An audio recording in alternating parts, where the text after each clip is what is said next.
o pastor Arilton Oliveira, junto com outros pastores da Igreja Adventista do Sétimo Dia, eles vão falar 3 características importantes do chifre pequeno.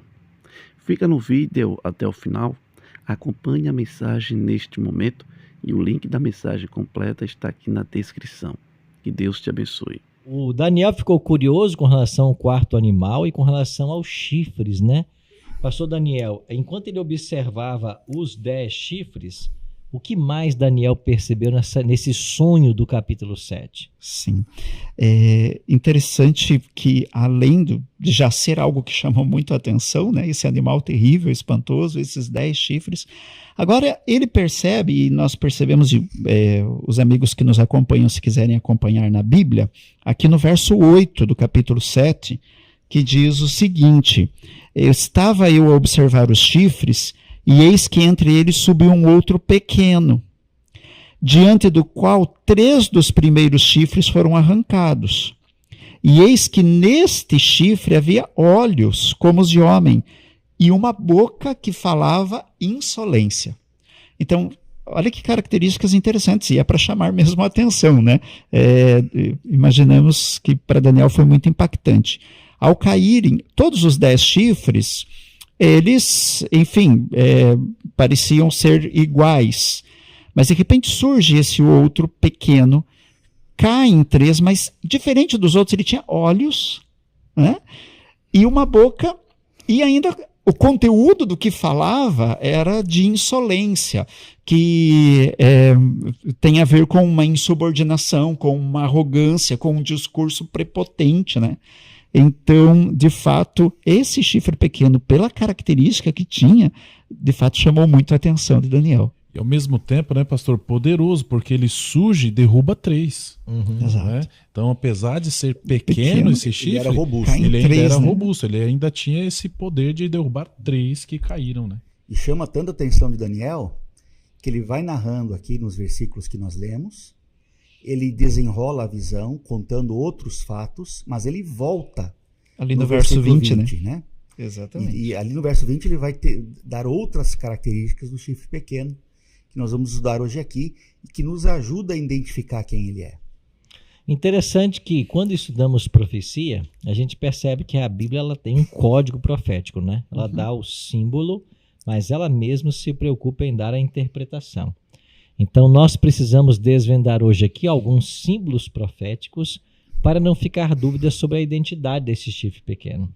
E um detalhe que chama a nossa atenção quando a gente estuda Daniel capítulo 7 é que poucos elementos da profecia recebem tanta atenção e tanto detalhes quanto esse chifre pequeno. Exato. A gente pode identificar pelo menos 13 características que foram atribuídas a esse chifre pequeno. É como se Deus estivesse dizendo assim, olha, vocês não podem ter dúvidas com relação à identidade desse chifre pequeno. Parece que de uma relevância muito importante, né? Exatamente. Para o desenvolvimento da história. Então a gente não vai ter tempo aqui para passarmos essas 13 características que a Bíblia apresenta sobre o chifre pequeno, mas nós vamos avaliar pelo menos 4 que serão suficientes para criar uma identidade desse chifre pequeno.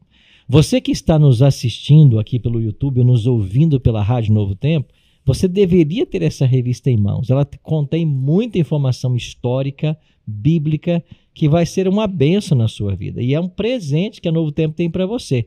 Então, se você quiser a sua revista, você pode agora solicitá-la através do WhatsApp da Rádio Novo Tempo. Vou te dar o número mais uma vez, 489 9830 6498. Repetindo bem devagar para você anotar aí, 489 9830 6498. Mande uma mensagem para esse WhatsApp dizendo: eu quero a revista sobre Daniel.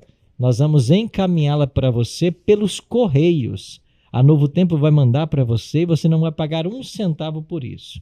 Peça agora mesmo a sua revista, tá bem? Estou vendo aqui que a revista tem como autor pastor Arilton Cordeiro de Oliveira. Olha aí. Tá aí. Faz um tempo, mas tá aí, né? Bom, vamos então à identidade do chifre pequeno. Pastor Alex, começamos com o senhor então. Fale para nós uma dessas características do chifre pequeno para nos ajudar nessa identificação? Nós já vimos aqui que esse chifre tem uma característica, ele surgiria dentro dos 10 chifres, e ao ele surgir, ele derrubaria outros 3. Então 3 caíram para que ele pudesse se fazer presente. Então essa é a primeira característica. Qual é o reino da história que destruiu 3 para se tornar vencedor? Ou para vencer, ou para conquistar, né? E aí, quem seria então? Quem foi o poder que se levantou posterior ao Império Romano, né? E posterior à queda desses 3 Foi poderes, mencionado, né, que a queda de Roma se deu em 476. Sim. Mas então, entre os chifres, ou seja, enquanto as tribos estavam ali no território italiano, né, fomentando a queda do império, surge um outro poder que vai exterminar as 3 tribos que você acabou de mencionar, pastor Robson. Exato. Nós E aí, temos aqui quem é 3 esse tribos, poder? né? Por exemplo, os tribos vândalos, ostrogodos e os érulos deixaram de existir. Exato. Quais são as características desses 3 reinos que deixaram de existir? Eles não aceitavam. Isso, é isso que eu queria lembrar. Dentro do contexto cristão, também está acontecendo algo, né? Enquanto o império está ruindo, dentro do contexto da igreja cristã, já vem acontecendo um fenômeno, já por por várias décadas, que é uma fusão das crenças ensinadas outrora, e é importante que o nosso amigo que nos acompanha, os ouvintes, tenham bem essa noção do tempo, porque nós estamos aqui já no 4º século. Digamos que o último dos apóstolos, o apóstolo João, já tinha morrido aí há mais de 300 anos, os discípulos deles já haviam morrido, e junto com o passar da história, começou a haver uma introdução de costumes que eram comuns dentro do paganismo, tanto de práticas quanto de crenças, infelizmente, dentro do cristianismo. E a gente vê ascendendo dentro de Roma uma igreja que ela tem muitos problemas ali, né? E o que acaba acontecendo é que, à medida que o império cai, acende-se, se fortalece esse poder dessa igreja cristã, mas não uma igreja cristã, nesse momento, que está plenamente comprometida com os ensinos bíblicos. Ela tem agora muitos outros problemas que faz com que ela vá ocupando um papel muito complicado ali na história. E o seu líder, o bispo de Roma, ele já vem desde Constantino, né? Ele vem recebendo muito poder político, né? Além das suas responsabilidades religiosas. Agora é visto muito mais como uma instituição política, e ela acaba tendo um poder que vai se transformar em algo muito complicado, porque essas 3 tribos não harmonizavam nas crenças. Os 3 chifres, né? Que são as 3 tribos. Exatamente. E então esse poder lá da igreja de Roma se sobressai, e elas vêm então a não resistir e a ruir. Né? E é interessante porque esse chifre pequeno vem de um poder da mistura do ferro e do barro, não é? Então surge realmente da mistura do ferro ali, que o ferro está presente ainda, né? Ou seja, as características, a cultura romana em si ainda está presente nesse barro que está misturado. E aí você tem essa mistura, né? Que nós poderíamos chamar aí, como o pastor bem disse, do sincretismo, né? A mistura das crenças, as misturas das doutrinas, que vai surgindo e tomando força ao ponto de se tornar aí agora não somente um poder religioso, mas também um poder político. Interessante que nas pernas da estátua, o ferro simbolizava um período de Roma, que Roma era um império. Exato. Né? É a Roma imperial. Quando se mistura com o barro nos pés, Roma ainda está presente, mas não mais como a Roma imperial apenas, mas como uma Roma espiritual, uma Roma religiosa, cuja cultura pagã de Roma vai se espalhar na terra. Então nós vemos que é uma transição. E a transição acontece aqui também. O animal terrível espantoso é Roma, mas de repente ele se transforma naquele chifre pequeno, que são fases diferentes de Roma. A Roma imperial e agora uma Roma pagã, uma Roma religiosa, é uma Roma que influencia os hábitos religiosos a partir de então. Então nós podemos afirmar então que esse chifre pequeno, ele tipifica a Igreja Romana, na pessoa do Papa, que começa agora a surgir, a se levantar e assumir um papel não meramente religioso, mas também político. Exatamente. Essa transformação ela acontece, como falou aqui no quarto século, a uma senhora chamada Helena, Santa Helena, que ela dá à luz a Constantino. Santa Helena ela se transforma numa cristã, diz a história, começa a volumar diversos objetos que estão ligados ao cristianismo, ela coleciona objetos religiosos, influencia o filho Constantino, e é importante dizer que Constantino pode não ter se convertido, mas ele teve uma pretensa conversão, e ele uniu no tempo dele várias características que eram costumes pagãos que começaram agora a circular livremente entre os cristãos. Então há uma transformação da Roma imperial para a Roma papal, pagã, de influência agora no chifre pequeno. Interessante quando a gente olha para a história, a gente percebe um outro detalhe, né? Quando sai de cena Roma imperial, quem vai despontar é Roma papal. Inclusive o próprio título que é atribuído hoje ao Papa, isso desde os primórdios, né? Que é chamado lá o Sumo Pontífice. Esse não é um título original do Papa, né? Era um título do imperador romano, né? Que em latim quer dizer o máximo construtor de pontes, né? E é daí que vem a expressão, né? Todos os caminhos levam a Roma, porque o imperador construiu essas pontes que ligavam a capital. Então o título Sumo Pontífice originalmente pertencia ao imperador romano e hoje passou ao líder religioso da Igreja de Roma.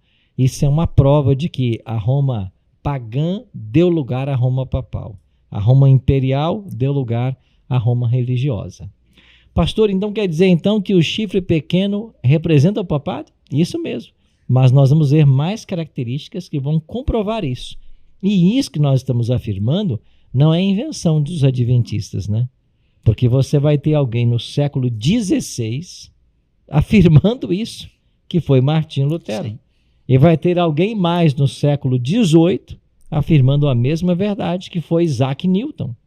Então, antes que surgisse o único adventista sobre a face da Terra, você já tinha homens declarando isso que a Igreja Adventista também prega hoje. Pastor Jair, qual seria então uma segunda característica desse chifre pequeno?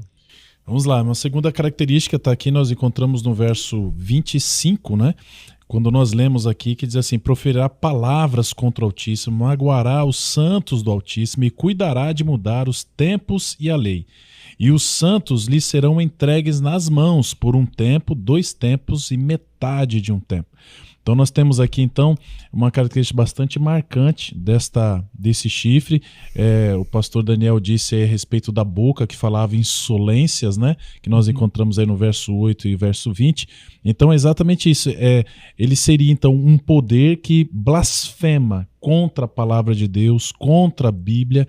E blasfema, na palavra de Deus nós encontramos pelo menos 2 características claras, né? O que seria uma blasfêmia? A blasfêmia contra Deus, de querer ser igual a Deus, ou então de ter a pretensão de perdoar pecados, né? Que seria então uma blasfêmia. Inclusive Jesus ele foi acusado de ser um desses, né, que blasfema, porque um dia ele falou assim: os teus pecados estão perdoados. E aqui naquela época os judeus falaram assim: mas quem é esse que até diz que perdoa pecados? E pegaram pedras, né, para atacarem Jesus e tudo mais, porque ele foi acusado de blasfemador ali naquele momento, né?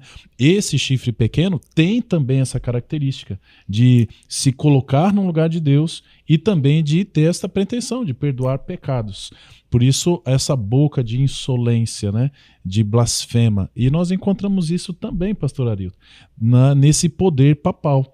E, inclusive, o nome, né, Papa, nada mais é do que a palavra Pai, né, nos nossos dias hoje. É a mesma coisa chamarmos alguém, um ser humano, de Pai, que nos liga diretamente ao céu, tomando o lugar do próprio Jesus Cristo, nosso intercessor. Interessante o que acontece aqui nesse período. Eu estou aqui com o cânon católico do Concílio de Trento, páginas 440 e 870, que diz o seguinte, sobre a confissão de pecados ao padre, ao bispo. Quando você vai até a igreja e confessa ali naquela salinha, naquele lugar específico, o confessionário, como é chamado. O consistório, né? Isso, o seu pecado. Aqui diz assim: na confissão, o sacerdote tem o poder de confessar todos os crimes cometidos depois do batismo. Quando um criminoso confessa seus pecados, isso ao bispo, ao padre, ao sacerdote, como diz aqui, todos os crimes não são somente perdoados, mas destruídos. E o criminoso se torna uma nova pessoa, um santo. Ou seja, que prerrogativa que a Igreja Romana agora admitiu para si? A de que o bispo, o padre, pode perdoar pecados, coisa que é apenas um atributo de Cristo Jesus, de Deus. Como diz 1 Timóteo, capítulo 2, verso 5, há um só mediador entre Deus e os homens, Cristo Jesus, homem. Mas olha a ousadia onde ela vai. O Papa Leão XIII chegou a afirmar o seguinte: nós, os papas, temos sobre a terra o lugar do Deus Todo-Poderoso. Ou seja, literalmente, esse poder, Roma, agora que estava na sua fase papal, assume sobre a terra o lugar que seria de Deus. Olha que ousadia. Ousadia, né? Isso é blasfêmia, né? Como é que pode? Quem foi o último que quis se colocar no lugar de Deus, né? Então a gente vai vendo aí várias características realmente importantes que apontam realmente para o poder papal, né? Interessante que esse poder ele blasfema porque ele tenta usurpar o lugar que pertence a Deus, né? Exato. E isso é uma estratégia de Satanás desde o surgimento do pecado no céu. Quando a gente vai para Apocalipse capítulo 12, a gente descobre que o diabo ele sempre usa instrumentos, instituições para alcançar os seus objetivos, né? Ele não se apresenta como ele é, mas ele usa as instituições ou pessoas para alcançar os objetivos. E ele quer, através desse poder, receber adoração. E a gente vai ver mais detalhes hoje, e você vai perceber que esse poder está, sim, em busca de adoração, porque ele se considera o vigário de Deus, o vigário de Cristo. E a palavra vigário quer dizer exatamente isso, né? Representante, mas também substituto. Então ele quer substituir. Bom, vamos então agora, pastor, a Daniel Calix. Qual seria uma terceira característica que leva-nos a crer de que esse chifre pequeno seria então a instituição do papado? Pastor, pode ser que muitos dos nossos amigos que nos acompanham já tenham ouvido falar nos anos sombrios da Idade Média, já tenham ouvido falar em Santa Inquisição. E talvez o que pode ser uma novidade para muitos é que isso já estava predito na profecia bíblica. Por quê? Conforme o texto que o pastor Robson leu ali para nós, essa ponta pequena, esse chifre pequeno, então, proferiria palavras contra o Altíssimo, magoaria os santos do Altíssimo, cuidaria em mudar os tempos e a lei, e tem um detalhe aqui, diz que os santos, e aqui tem uma informação interessante, não é um poder que subjugou a todos com suas ideias. Deus sempre manteve ao longo da história um povo que lhe foi fiel. Não importava as circunstâncias ou quão ferrenho viesse o poderio sobre eles, eles se mantinham fiéis, né? E o texto bíblico diz que os santos lhes seriam entregues nas mãos. E aí vem uma continha aqui, né? Por um tempo, 2 tempos e metade de um tempo. Dentro do contexto bíblico, e a gente tem trabalhado essa ferramenta de interpretação profética, né? O princípio dia, ano, né? E o ano no calendário, dentro do contexto bíblico do Oriente, tem 360 dias, né? Então, um tempo, um ano, um período de 360 dias, 2 tempos, o equivalente a 2 períodos de 360 dias, 720 dias, né? E metade do tempo é um período de 180 dias. Somados esses tempos, esses dias aqui, né? 360 mais 720 mais 180, nós vamos chegar a um período de 1.260 dias proféticos, que é uma fatia de tempo na história de 1.260 anos. E impressionante como a história confirma a profecia bíblica e a palavra de Deus, porque nós temos, sim, essa fatia de tempo que mostra uma severa perseguição vinda da Igreja de Roma contra qualquer que se opusesse a ela, mesmo que fosse um fiel cristão obediente à palavra de Deus. Isso se deu na história, né, a partir Na verdade, em 533 já se lançou base para colocar o bispo de Roma como o supremo sobre toda a cristandade, né?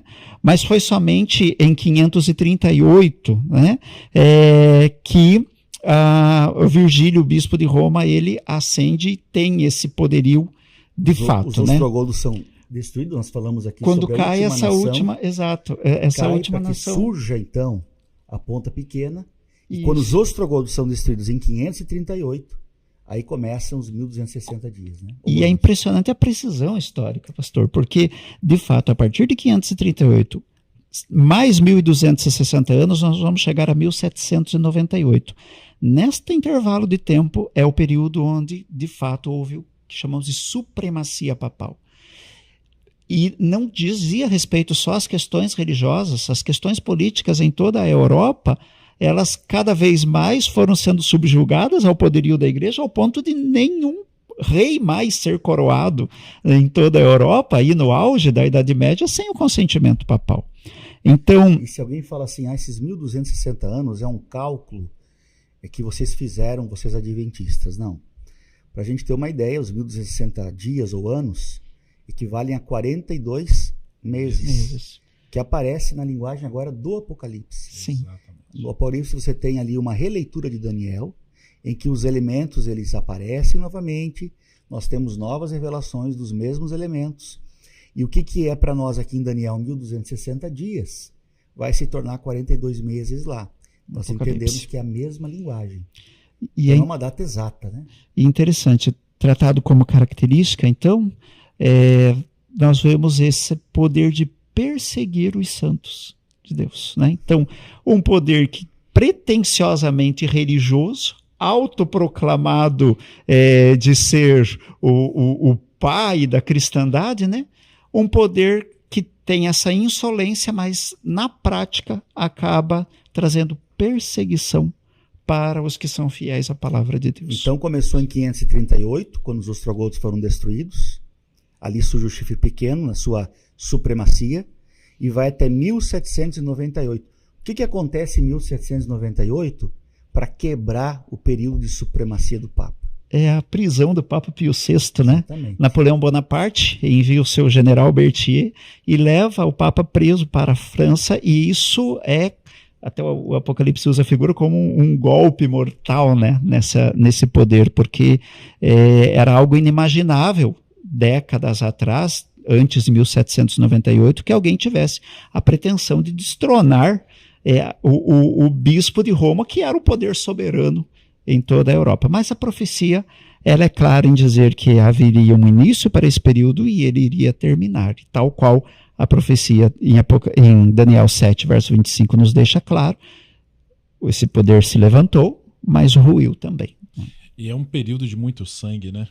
Foi um período de muita perseguição, tantas histórias lindas, né? Tem um livro, eu até recomendo, o livro dos Mártires, de John Fox, contando histórias de pessoas que viveram justamente nesse período aqui, onde foram sacrificadas, torturadas em prol do nome de Cristo, né? Simplesmente porque queriam seguir aquilo que eles entendiam pela palavra que era correto, né? Então veja que esta é uma condição que poderá acontecer em breve, Sim. talvez no futuro, né? Como diz em Apocalipse, como está dizendo aí em Daniel. Isso é bastante interessante e importante para a gente também refletir e pensar sobre isso, né? Só lembrando que o link da mensagem completa está aqui na descrição para que você possa acompanhar a mensagem na íntegra. Que Deus te abençoe, curte o vídeo, se inscreve, comenta e compartilha.